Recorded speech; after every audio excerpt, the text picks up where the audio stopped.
Hi there, my name is Laura Bennett, and I write Christian fiction about hope, healing, and redemption. If that interests you, stick around for a reading of Book 1 of my Winds of Redemption series, When the Wind Blows. Here we go.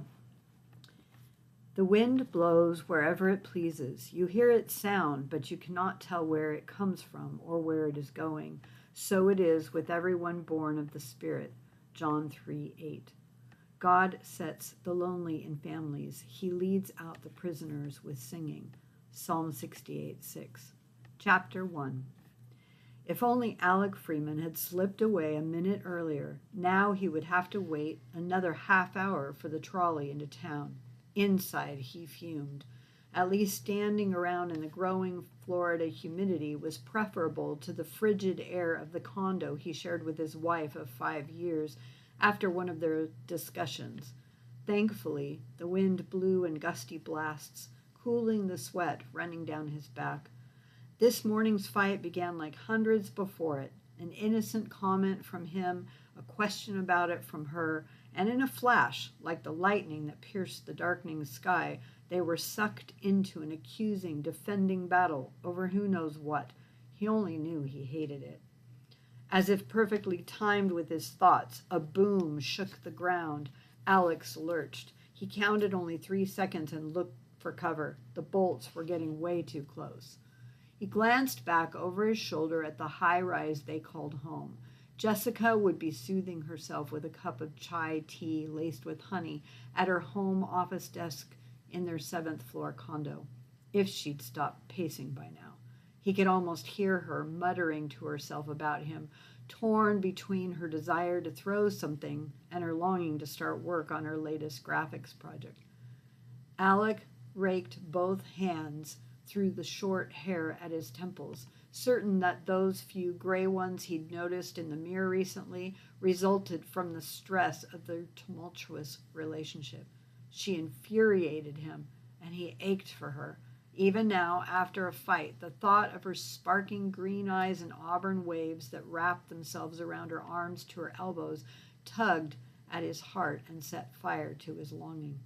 A curse flew from his mouth. How could he love and hate her so much at the same time?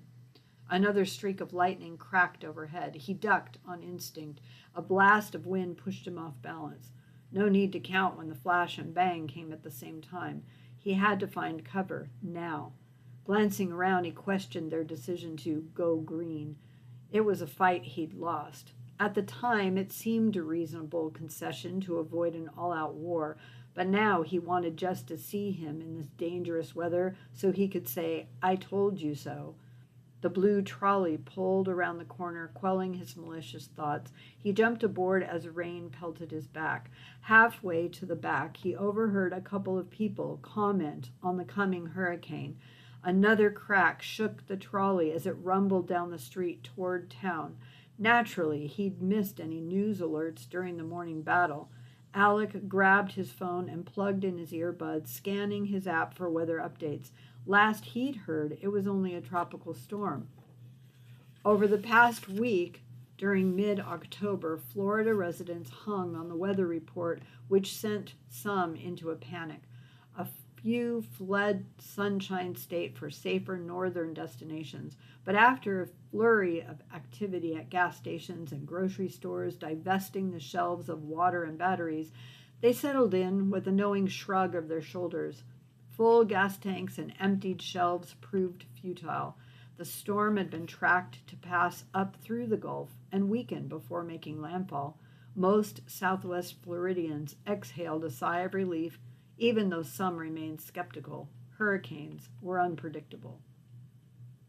This morning gave evidence to that. The latest radar showed the approaching tropical storm had accelerated to a level 3 hurricane overnight and turned toward land. At this rate, it could cause some serious damage. Alec glanced out the window at the pounding rain. Typical afternoon thunderstorms were about this severe. Maybe there was nothing to worry about, but rain rarely deluged their mornings like this. A brief concern snaked through his stomach, but he shook it off. No matter what, at least Jess would be safe. Their building was built for inclement Florida weather. He was thankful for the extra thick sliding doors and windows they had installed during the summer. They'd be fine. Besides, would buses be running if a hurricane was imminent? Even with their unpredictable patterns, those huge storms moved slowly enough to give people time to plan. Still, he questioned going into work and whether any patients would keep their appointments. Once again, Alec rued the decision that kept their car secreted away in the parking garage for use on rare occasions. Today would have been one of those great situations if he had known about the weather change, which he hadn't because of their stupid fight. Jessica could be so stubborn.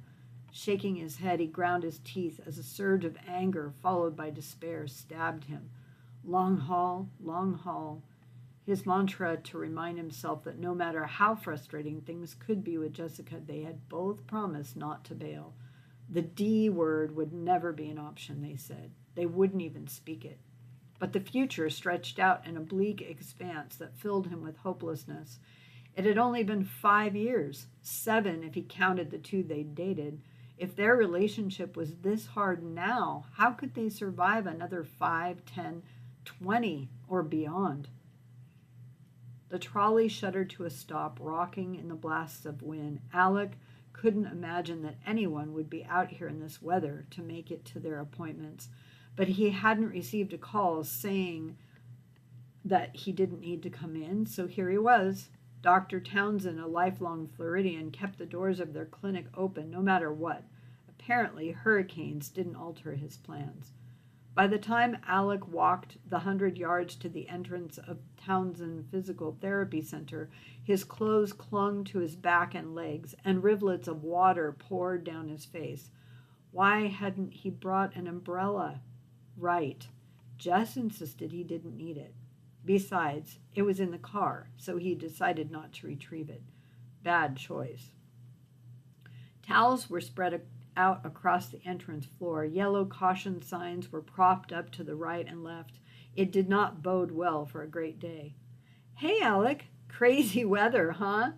Becky Keenan bubbled from the front desk. Her short blonde curls bounced with each nod and shake of her head. Her infectious dimpled smile pulled a wry one out of him. She handed him a towel. "You're dripping on my nice clean floor." She laughed and threw him a wink. Like anyone could take Becky's teasing seriously. "Thanks." Alex sopped up his face and hair. "Have you heard anything else about the storm? I lost reception halfway here." "About 5 minutes ago, they upgraded it to a Category 4. They say we're getting an outer edge of the northern part right now. It made landfall in western Cuba last night and was headed straight for Louisiana, but since it turned this morning, they're not certain it won't turn more. There's another storm circling and pushing up from Mexico toward us." Becky added weather reporter arms to her description. "It could slam this new one into our west coast. Hurricane Harriet doesn't seem very friendly." "Great. What's the schedule look like for today? Or is there any schedule left?" Alec tossed the wet towel into a nearby laundry bin. "Well, so far we have 3 patients here. All but 2 of yours have canceled. Your 9:30 and 10 o'clock are still in the books. If the weather doesn't change for the better in the next hour, Dr. Townsend says we'll go ahead and cancel the afternoon appointments." She looked left and right, then lowered her voice. "He's actually talking about closing. I'd say it's a good bet we'll have the afternoon off." She beamed another smile. Only Becky could view that as positive. Less patients meant less hours, which equaled less pay. Another challenge in the Freeman household. Ever since Jess insisted she could make enough from freelancing and quit her job, the purse strings had tightened almost to a choking point. The very reason why he thought they should cut back on a few things. He wanted to set aside funds for a vacation, but Jessica fought against it. She didn't favor putting money aside if it meant going without some of her current luxuries. But did she have to get her nails done every single week? Maybe they could have a meatless meal a couple nights a week, or eat out a few times less per month. His suggestions were met with an exasperated shaking of her head and a slamming of a few cupboards. Alec glanced at the clock. 15 minutes to dry out and read over his notes. He could handle that. "Thanks, Beck, and thanks for the towel and happy face. I need it today." My pleasure, Alec. Whatever it is, it'll be okay. I'm not so sure about that. He shook his head. Alec grabbed 2 charts and another towel and headed into the locker room to change out of his wet jeans and into his sweats. Nothing he could do about his soggy shoes, but he stripped off his drenched socks, dried his feet, and stuck the towel inside each of his shoes. Maybe he could at least soak up some of the moisture.